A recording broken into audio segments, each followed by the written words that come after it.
Today, I'm going to share some cool new updates, insights, tips and tricks for capturing panoramas, as well as some cool new tools for capturing panos, and also some updates to the custom tripods that we build and sell that I'm super proud of.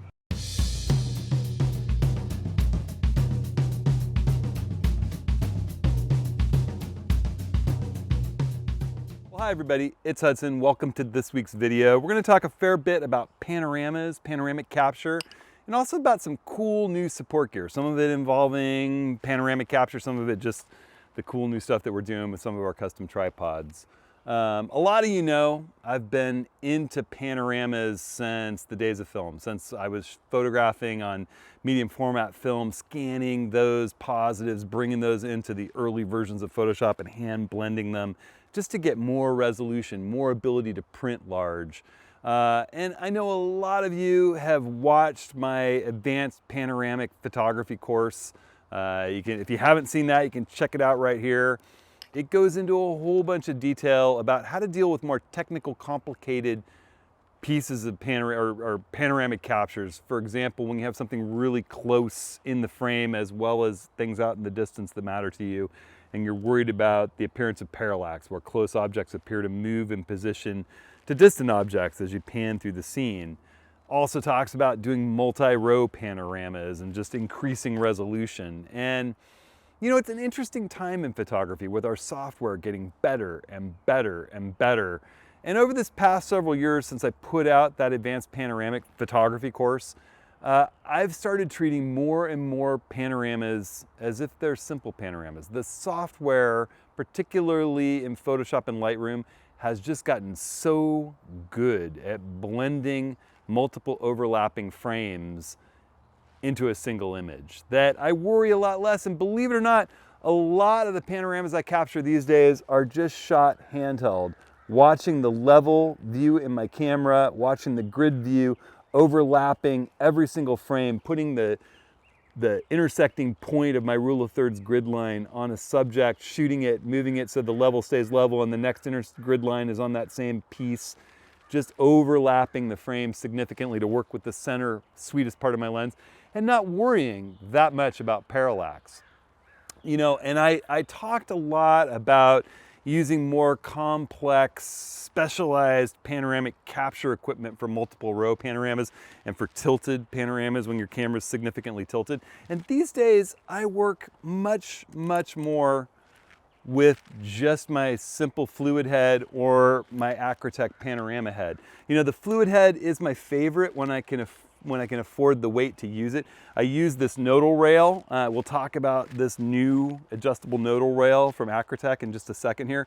But I use that to get balanced where there's not really going to be any flop with my camera, just when I'm generally shooting.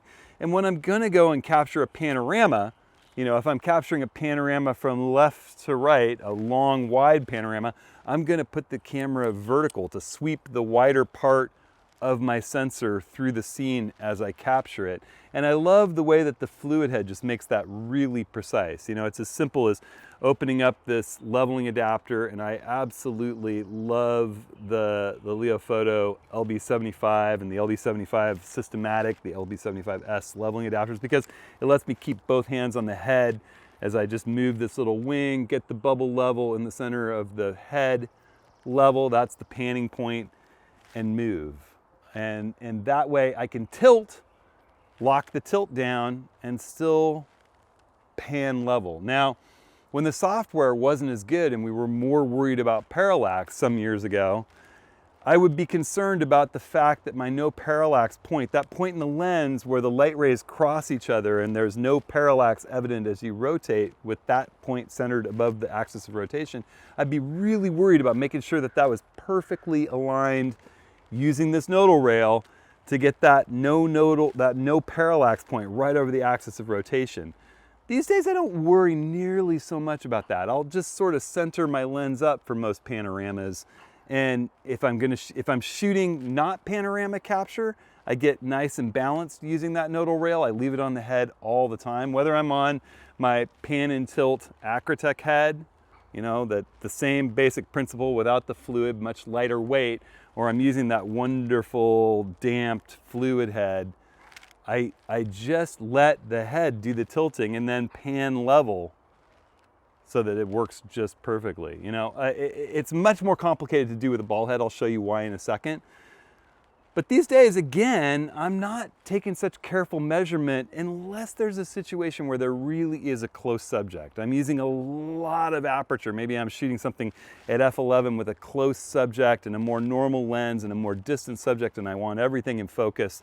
And I'm really worried about whether that close foreground subject's going to shift in comparison to the background. But more and more, even in scenes where I have a relatively close subject, I'm finding the software handles the parallax pretty spectacularly, and I don't wind up with a lot of alignment errors in my panoramic capture. So it really has to be a special situation where I'm even going to take the care to move in here and say, well, at 50 millimeters on this 24-120 Nikon S lens, I'm going to set my no parallax point perfectly right here and sweep through the scene. All right, it's just not something that I do nearly as much as I used to. And I don't find the need to. I can't remember the last time I had a panorama that was even handheld, carefully shot, or just by sort of centering the lens, the middle of the lens under the axis of rotation, that went awry. It just is working so much better. We live in a marvelous time to be photographers. So, you know, whether I'm going to be working with my fluid head or whether I'm going to be working with my panorama head with my ultralight setup, I'm going to do the same thing. I get level underneath. With this ultralight tripod, there's a little built-in leveling adapter, and I just get level in the center of the head and then tilt how I need for the shot, and then everything that I pan remains level. You know, as I'm setting up the scene, if I'm photographing a landscape scene, I still, you know, all I'm going to do, as I said, is use that leveling adapter to just get balanced so I have less worry about camera flop. I'll loosen the head. You know, it's got a little bit of base tension for this particular lens, but it's less likely to flop if I get it nice and balanced using that fore-aft motion. And then the other beautiful thing is that if I want to switch to using a camera with a long lens foot, I can simply lift out the nodal rail from the head and drop in the long lens foot without realigning the clamp on my head. And I'm still positioned properly to get the kind of tilt and pan that I want. You know, if I'm gonna work with wildlife, for example, with this 100 to 400 millimeter lens, or with my 400 2.8 lens in the Z9, I can simply just get it nice and balanced, as we talked about, so that it's not gonna flop, and then just pan and tilt as if I had a gimbal, rotate with the lens foot. And it's just as simple as that. When I'm going to go back to shooting a landscape scene, I go ahead and put my nodal rail right back in there. I leave the clamp oriented fore and aft all the time. You know, for people that have been out on workshops with me, they're going to see me walking around with my tripod, and it always has a nodal rail sitting on the top. Now, I know a lot of people are like, well, wait a minute, why don't you like ball heads for panoramas? Let me show you. All right, so let's talk about what frustrates me a wee bit with ball heads. And that's just the fact that they don't pan and tilt level. You know, you can ameliorate that a little bit with a leveling adapter up underneath. You know, if you've got a setup like this is my Featherweight ultralight 3.5 pound tripod setup with the Acratech's amazing GXP SS, a 0.8 pound ball head that holds 25 pounds.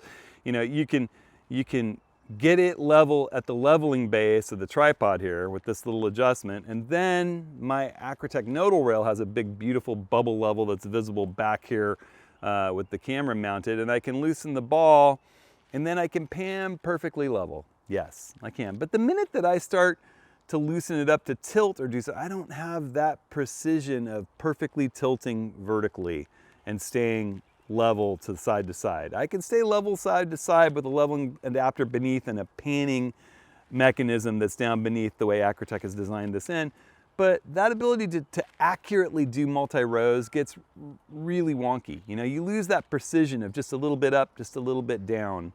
And that's why I just so vastly prefer the precision of using a head like the Panorama head or the fluid head. You know, this particular tripod is awesome if I'm going to be doing a backcountry ski trip or traveling somewhere with severe weight restrictions and I'm mostly doing wildlife and I think, well, I might want a tripod for a long exposure or something.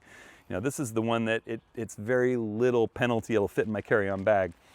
Now, that said, that's where I used to recommend these Really Right Stuff PG01. It was a nice ultra-light multi-row panorama setup.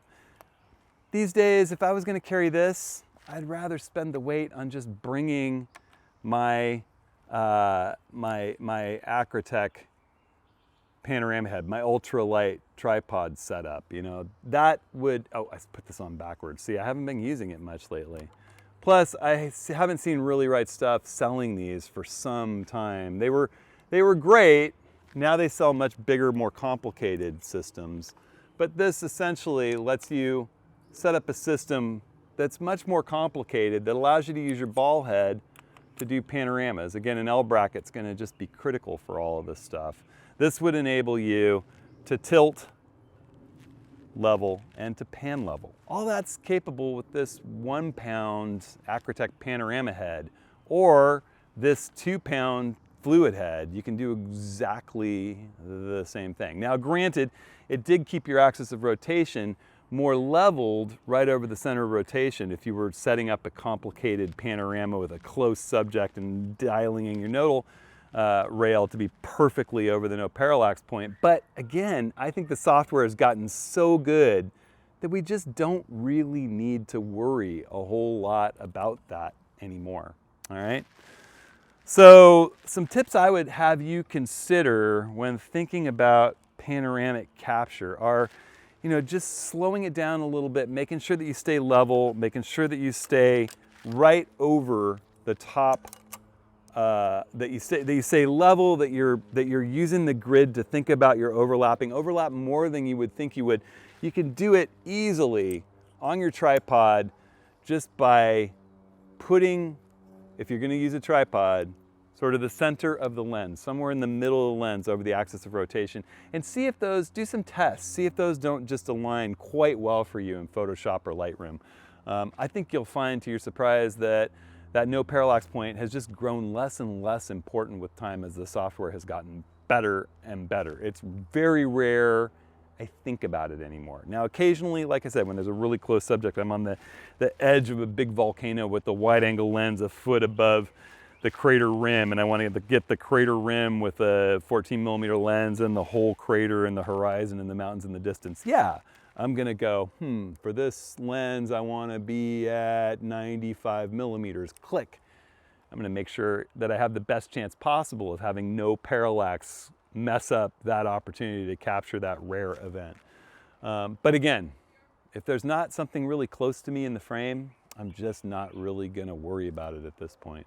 All right, so let's talk about this cool new panorama tool that I mentioned up front, which we're selling in our store, and I am just super proud to have worked with Acratech to make come into existence.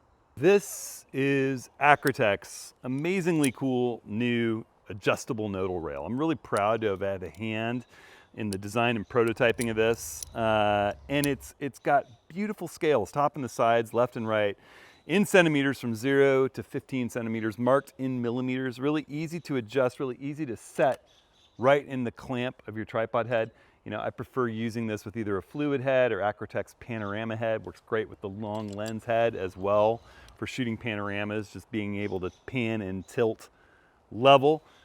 Why do you need it to be adjustable? I guess that's one question a lot of people might wonder. And that's a really simple thing. It's especially important in these days of mirrorless cameras where we've lost the mirror box and we're working with different sized lenses. So here, for example, I got my Nikon ZF set up vertically in an L bracket, and it's got its 24 to 120mm lens on it. That's a pretty wide angle out at 24, great for panoramas at any of these focal lengths. The problem is, you know, you need to be back a little bit in order to get centered over the no parallax point of the lens, or approximately centered over the no parallax point of the lens. If on another day, I prefer to be shooting with, say, my Leica Q3. I set that guy up. This is a nice little 28mm lens that's very, very short on a mirrorless body. Working with this, trying to photograph a panorama with the nodal rail set in the same position, the whole front of the nodal rail is going to be in the frame in every single frame that I shoot. So what's the remedy for that? Well, that's where the adjustable nodal rail comes into play. And by the way, I love lever clamps. Putting the lever clamp on this, on my fluid head or on my Acratech pan and tilt head makes installing and uninstalling the camera simple and super secure with that locking lever. So if I want to adjust this, it's as simple as grabbing, you know, your standard 4mm Allen wrench, which is in just about every single L bracket on the planet. Those of us that love panoramas have L brackets to mount vertical or horizontal. And you can simply slide this to an adjustment point. So if I'm working with my Leica Q3, I'm going to move it from 4 centimeters to the center mark on the clamp, moving to 9 centimeters. Boom, I set that up in here, simple as that, and all of a sudden, drop my Q3 back in, open that locking lever, close it. Now, no longer is the front end. I can adjust it for a lack of parallax to my measured point, boom. I'm ready to shoot panoramas. Make sure I'm leveled and pan around. This thing's just awesome. It's one simple screw right here in the center, that 4mm Allen bolt. And it will also allow, if you had some desire, a simple rotation of the clamp on that nodal rail. So you can loosen this thing up, lift it, and turn it and put it in line with the rail if you want for some reason. Just loosening it lets you slide and lock it. Lifting it up a little bit more lets you rotate. I personally like to have it always oriented horizontally, you know, and cross the rail. And the reason for that is whatever camera I'm working with, let's go back to my ZF with the longer lens. It allows me to mount it up like that over a pan and tilt head or my fluid head system and get nice and balanced over that head's tilt so that it doesn't flop as easily. You know, you don't have to be mounted with the rail. It just really, I use this all the time, whether I'm shooting panoramas or not, just to stay nice and balanced over my pan and tilt head. And then whenever I want to shoot a panorama, it's as simple as locking in that no parallax point on that centimeter scale on the side of the nodal rail. It is light, it's small, it's simple. It doesn't have a bunch of features that you don't need. It has everything that you do need.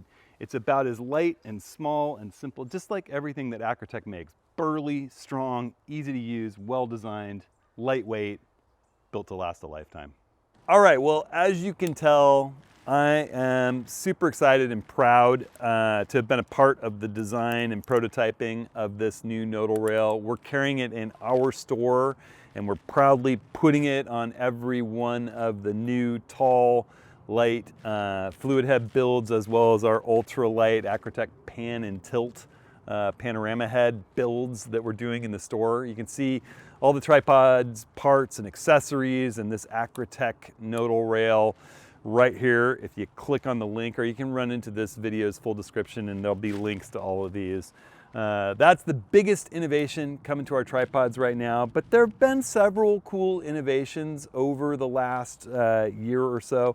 One of those that I just love is as we're doing our custom wrap on the legs of these tripods, all 3 of them, even the Featherweight, you know, 3.5 pound ultra featherweight little tiny travel tripod, which doesn't come with the Acratech nodal rail, but does come with Acratech's just amazing GXP 0.8 pound ball head that holds 25. This is a serious little tiny tripod.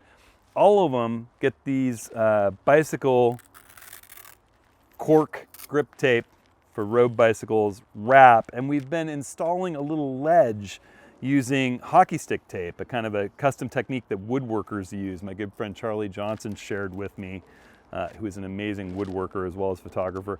And what those little ledges, we sort of create a bulge underneath the tape at just the right height that it makes it really, really easy to drop a stone or whatever camera gear that you're working here into the stone bag to weight the tripod down. And yet, at the same time, it still allows you to stretch out vertical to get straight to the ground with your tripod. You know, if you were to put this down low at the first joint in the legs, it makes it unable to spread the legs wider apart. Whereas if you put it way up high at the top, it makes it difficult to drop things in. So by placing this little ledge here, it lets us utilize the stone bag a lot better. You know, and I worked with Desmond Photographic to help create this stone bag that's nice and open for storing stuff in or putting rocks or sand or a sandbag, but also has a hook on the bottom still so that you can really easily just drop your camera bag into it if there aren't any stones around, or hang a sandbag if you're on a set or something and you need to just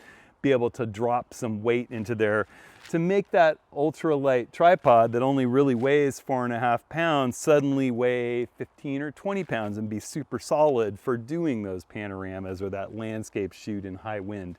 You know, I've worked with the fluid head with Rick LePage, photographing in insanely high winds up on mountaintops doing landscape photography where it's gusting, it almost blows you over, and with several big stones and your bag hanging off the tall fluid head, you're anchored, you're locked. A lot of people have been asking me lately, well, you're new, you know, I'm noticing your tripods have these colored bands around the leg.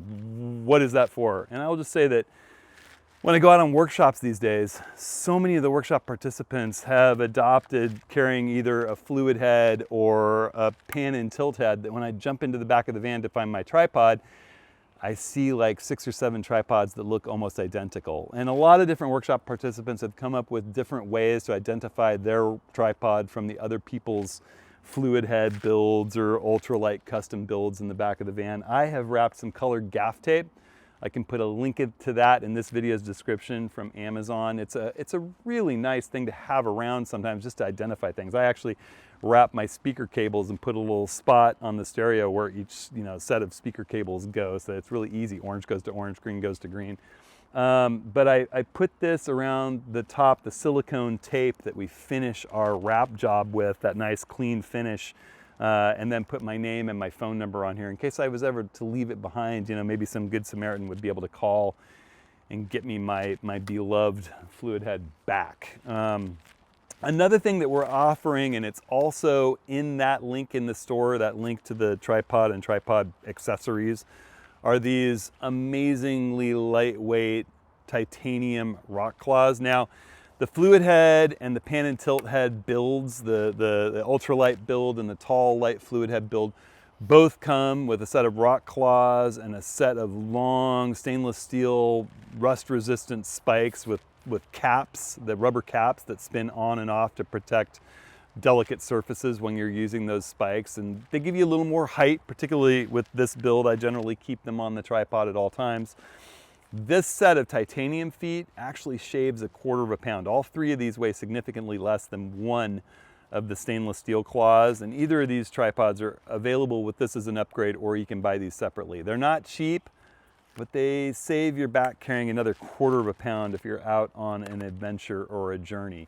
Now, the Featherweight tripod, the tiny little guy that weighs just 3.5 pounds and gets to eye level for a 6-footer like me, I also keep these little long spikes. They make these in 1/4 inch now, and I'm selling those as accessories in the store. They add a little bit more height. They come with these plastic caps, or these rubber caps, which thread off, and you can use them in the sand to great advantage where you sink those spikes into the sand, say you're at the coast or you're in the dunes of Death Valley, but also use them on a wood floor, and it makes that ultralight small tripod just a little bit taller, which is nice. You know, right now I'm on a hillside, which is one of my main use cases for having a taller tripod, but it still gets up to a very workable height and is rock solid.